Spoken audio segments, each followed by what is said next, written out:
My name is Joe Lewis, 20 years old, 6'1", weigh 195 pounds, to win 10 to submit this thing.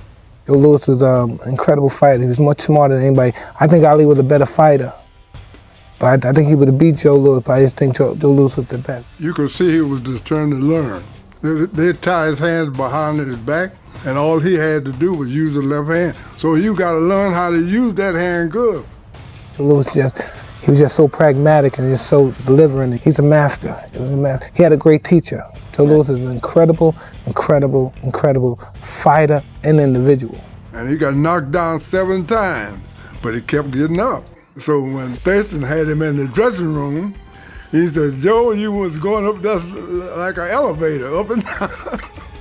People don't realize how many times he fought as an amateur. He fought over 50 times, won a Gold Glove, and found that area of competence that all kids are looking for. And boxing was that for Joe Lewis.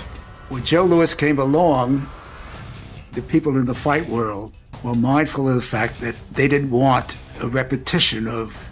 You need to follow these rules at all times. And these rules were set up to make him. He was never to be seen smiling or gloating over opponents.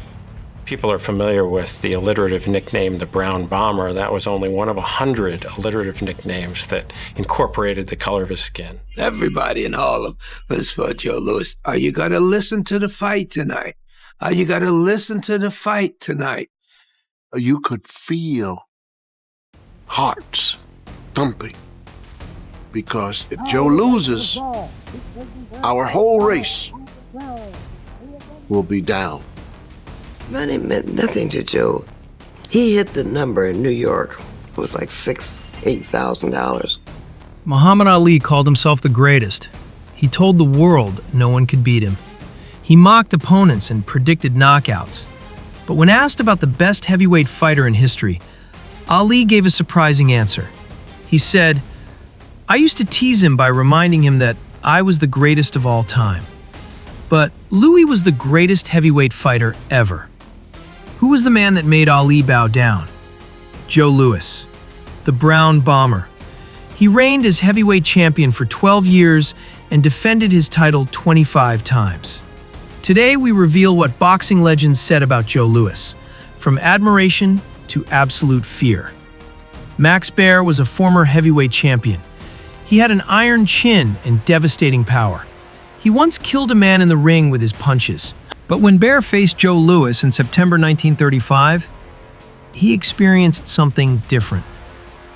After the fight, Baer said something that shocked the boxing world. He told reporters, "He hit me 18 times while I was in the act of falling." Think about that for a moment. In boxing, getting hit 18 times while falling means your opponent has incredible speed and accuracy. Most fighters throw 1 or 2 punches as you go down. Lewis threw 18. The fight lasted only 4 rounds. Baer, who had knocked out Primo Carnera to win the heavyweight title, could not handle Lewis. Max Baer also gave us the most honest definition of fear in boxing. He said, I define fear as standing across the ring from Joe Lewis and knowing he wants to go home early. George Foreman is considered one of the hardest punchers in boxing history. He destroyed Joe Frazier and Ken Norton. Both men had defeated Muhammad Ali. But when Foreman talked about Joe Lewis, he put Lewis above himself. Foreman said, "There has never been a boxer better than Joe Lewis. You would take 1 shot from him, and you were sure he had 7 or 8 more coming for you." The numbers support what these fighters said.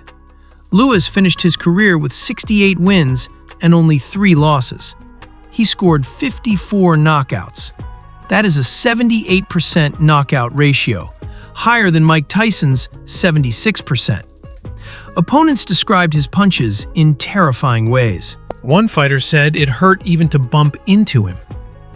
But raw power was only part of the story. What truly terrified opponents was something else. Something that got inside their heads and broke their will before the first punch landed. Muhammad Ali talked constantly. Mike Tyson screamed and roared. But Joe Lewis stayed silent. And that silence was more terrifying than any trash talk. Lewis had what people called a poker face. Whether he was winning or losing, hurt or fresh, his expression never changed. His trainer, Chappie Blackburn, taught him this from the beginning. Blackburn told Lewis to never show the opponent what he was feeling. Lewis mastered this lesson better than anyone in boxing history. The fight against Billy Conn in June 1941 showed the power of the poker face. Conn was a skilled boxer, faster than Lewis, with excellent footwork. By the 12th round, Conn was winning on 2 of the 3 judges' scorecards. Near the end of round 12, Conn landed a series of hooks and crosses that stunned Lewis. The champion staggered backward into the ropes. His knees sagged. But the cameras captured something remarkable. Even though Lewis was badly hurt, his face showed nothing. No pain, no fear, no panic. Just that same blank expression. Conn charged in to finish him, but Lewis held on and survived the round. In round 13, Lewis came back and knocked Conn out with a brutal combination. After the fight, Conn admitted something. He said, "I thought I had him hurt, but his face never changed. That scared me more than his punches." Other fighters told similar stories. They could not tell if Louis was hurt or tired. They could not read him. This created a psychological problem. When you hurt most fighters, you see it in their eyes or their movement. You know to press forward. But with Louis, you were always guessing. Was he hurt or was he setting a trap? Jersey Joe Walcott described it perfectly. He said, "Fighting Joe was like fighting a machine. No matter what you did, that face stayed the same."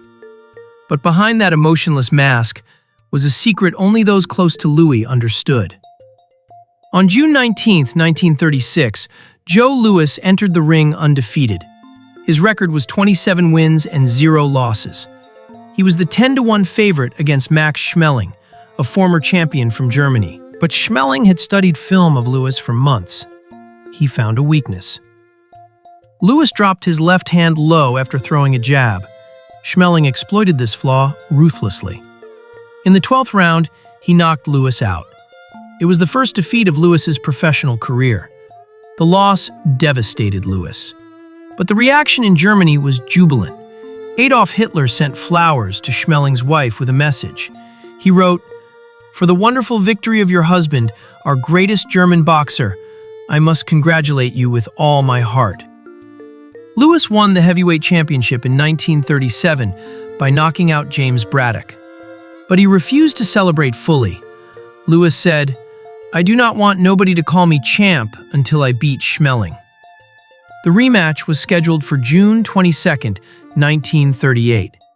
By then, the world had changed. In March 1938, Germany had annexed Austria. The threat of war loomed over Europe. The fight transformed into something bigger than boxing. It became a symbol of democracy against fascism.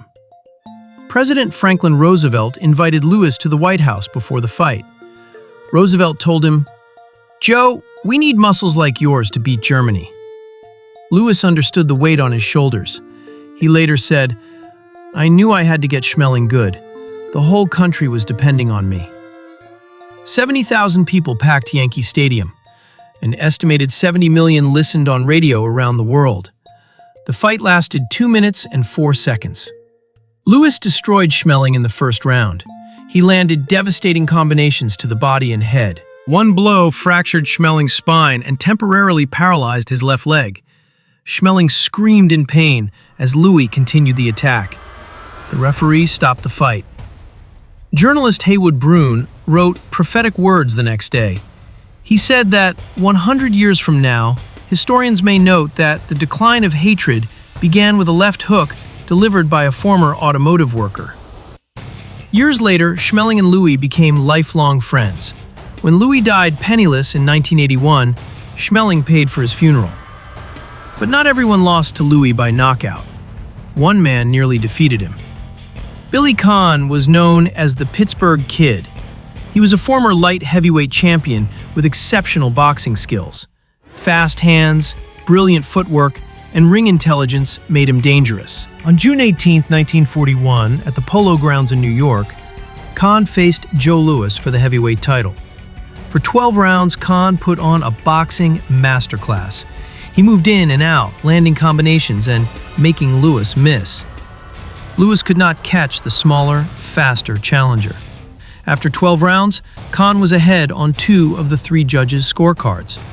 The third scorecard had the fight even. In the corner before round 13, Conn's trainer Johnny Ray gave clear instructions. Ray told him to box carefully and stay away from Lewis. The decision was almost certain. Just 3 more rounds of smart boxing and Conn would be the new heavyweight champion. But Conn made a fateful decision. He wanted to knock Lewis out. Years later, Conn explained his thinking with brutal honesty. He said, "I was winning easy. What is the sense of being Irish if you cannot be a little bit dumb?" Conn came out for round 13 with a different strategy. Instead of boxing and moving, he stood and traded punches with the most dangerous puncher in boxing. For a minute, Conn held his own. His hand speed kept him competitive. But then, Lewis caught him with a hard right hand.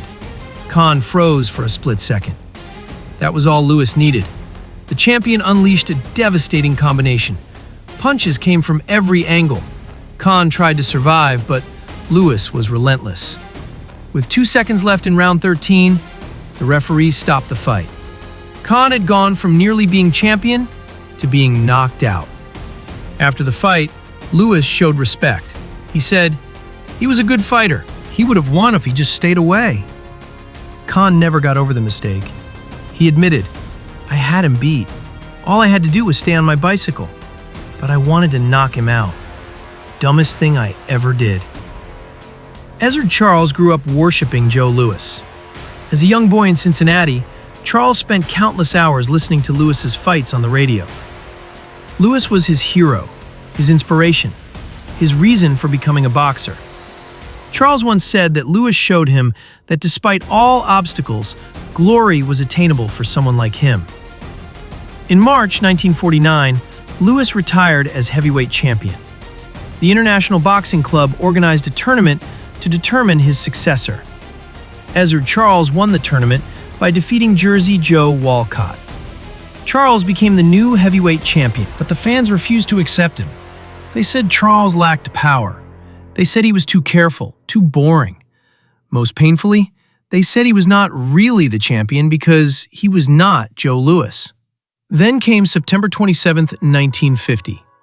Louis needed money. He owed the government over $1 million in taxes. He decided to come back and challenge Charles for the title. Charles was 28 years old and in his prime. Louis was 36 and past his best years. The fight went the full 15 rounds. Charles won by unanimous decision. He had beaten his childhood hero. But there was no joy in the victory. Charles later admitted, "Beating Joe Louis was the saddest victory of my life.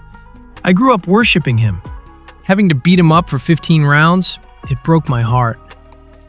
Even after winning, Charles could not escape Louis' shadow.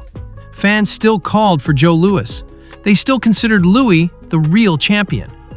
Charles said, "Even when I was champion, people still called for Joe Louis."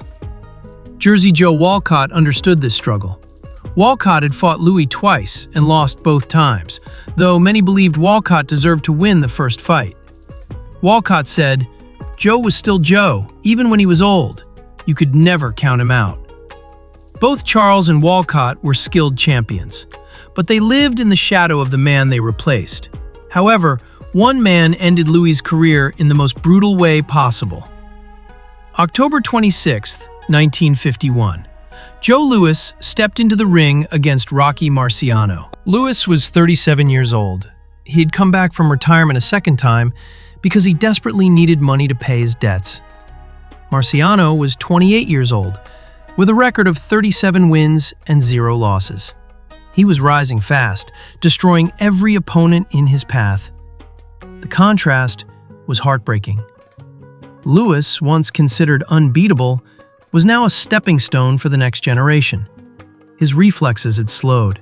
His legs no longer moved with the same speed. But he still carried the pride of a champion. Marciano respected Louis deeply. Louis was his idol. But in the ring, Marciano showed no mercy. He had a job to do. For 7 rounds, Lewis tried to use his experience and skill. He landed some good punches, but Marciano kept coming forward, throwing heavy shots from every angle. In the 8th round, Marciano landed a devastating combination. Lewis fell backward. He crashed through the ropes and landed outside the ring. Photographers captured the image. The once great champion sprawled helplessly, no longer able to defend himself. The referee counted to 10. The fight was over. After the fight, Marciano went to his dressing room and cried. Witnesses said he sobbed like a child. Marciano told reporters, "I am sorry I beat Joe Louis. He was my idol. Beating him was the worst thing I ever had to do." Louis spoke honestly about the fight later. He said, "I knew I should not have come back, but I needed the money. Marciano was a gentleman. He did not want to hurt me, but he had to." A famous commentator wrote that Joe Louis should have been remembered as a king, not as a fallen warrior. Muhammad Ali later referenced this fight. Ali said that was why he quit when he was still champion the first time. He did not want to be Joe Louis in 1951. The fight taught a painful lesson about pride and knowing when to stop. But even in defeat, Louis's legacy remained untouchable. We began with Muhammad Ali, the self-proclaimed greatest, admitting that Joe Louis was the greatest heavyweight fighter ever. Now you understand why. The numbers tell part of the story. Louis defended his title 25 times, a record that still stands today. He dominated for 12 years during the most brutal era of boxing. 21 of his 25 title defenses ended in knockout. But the numbers do not tell the whole story. Louis fought during an era of severe racial discrimination. He became a symbol of freedom and democracy when he defeated Schmeling. He broke down racial barriers and opened doors for Jackie Robinson and Muhammad Ali. Journalist Jimmy Cannon wrote that Joe Louis was a credit to his race, the human race. Why did the greatest fighters respect Louis? Not just for his power, but for his dignity and humility. Not just for his dominance, but for how he changed the world. George Foreman said that Muhammad Ali was the greatest man ever to fight, but not the greatest boxer. That was Joe Louis. Greatness is not only about winning and losing. It is about impact. It is about legacy. It is about how you make others feel, even when they are your opponents.